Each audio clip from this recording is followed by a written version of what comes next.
గోదావరి జిల్లా కొవ్వూరు పట్టణంలోని స్థానిక ప్రభుత్వ పాఠశాల నందు మండల విద్యాశాఖ అధికారి బీవీఎస్ స్వరూప్ ఆధ్వర్యంలో మంగళవారం అంగన్వాడీ సిబ్బందికి 3 రోజుల పాటు జ్ఞానజ్యోతి శిక్షణ తరగతులు ప్రారంభమయ్యాయి.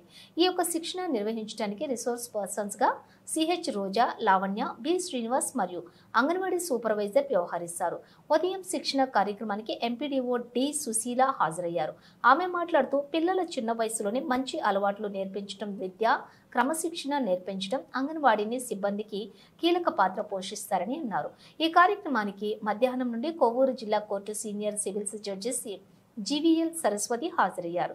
యోగా శిక్షణ కార్యక్రమం నిర్వహించి యోగా చేయటం వల్ల సంపూర్ణ ఆరోగ్యంగా ఉంటామని అంగన్వాడీ సిబ్బందికి తెలియజేశారు. ఈ కార్యక్రమానికి 112 మంది అంగన్వాడీ సిబ్బంది హాజరయ్యారు. చిన్ననాడు నేర్చుకున్న మంచి లక్షణాలు చిరకాలం అంటే వాళ్ళ జీవితాంతం వాళ్ళకి తోడుగా ఉంటాయి అని చెప్పేసి ఆ ఉద్దేశంతో ఈ అంగన్వాడీ వ్యవస్థ నిర్వహించడం జరుగుతుంది. అయితే ఇప్పుడు తల్లిదండ్రులకి కొంతవరకే నాలెడ్జ్ ఉంటుంది.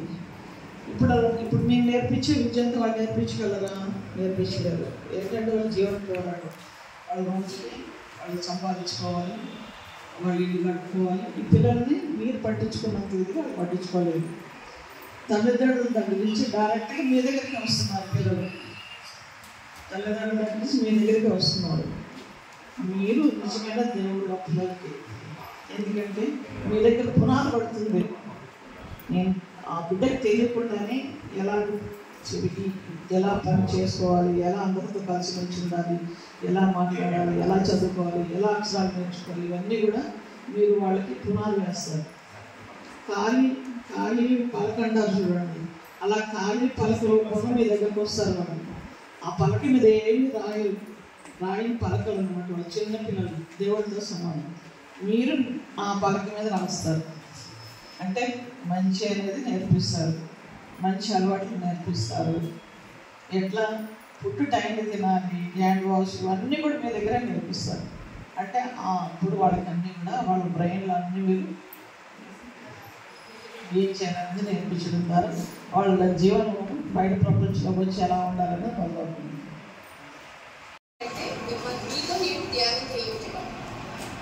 ఎందుకు ధ్యానం చేయించాలి అనే కాన్సెప్ట్ మాత్రమే చెప్తాను.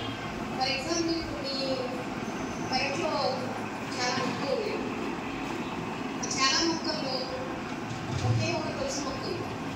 అవునా? తులసి మొక్క అంటే ఏంటో తెలుసు కదా, అది చాలా ఔషధాలు వచ్చింది. అవునా?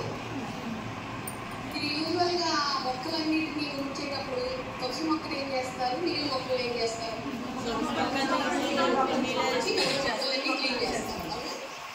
సో అలా క్లీన్ చేసినప్పుడు ఏమైంది, ఆ తులసి మొక్కలో ఉన్న విత్తనాలన్నీ మళ్ళీ స్ప్రెడ్ అయ్యి ఏమొస్తాయి, తులసి మొక్కలు వస్తాయి. సో అలా ఎవ్రీ టైం మనము పిచ్చి మొక్కలన్నింటినీ తీసేసి ఆ తులసి మొక్కలకు అవకాశం ఇస్తూ ఉంటే ఏమైపోద్ది. సో అప్పుడు పెద్దంతా ఎలా ఉంటుంది,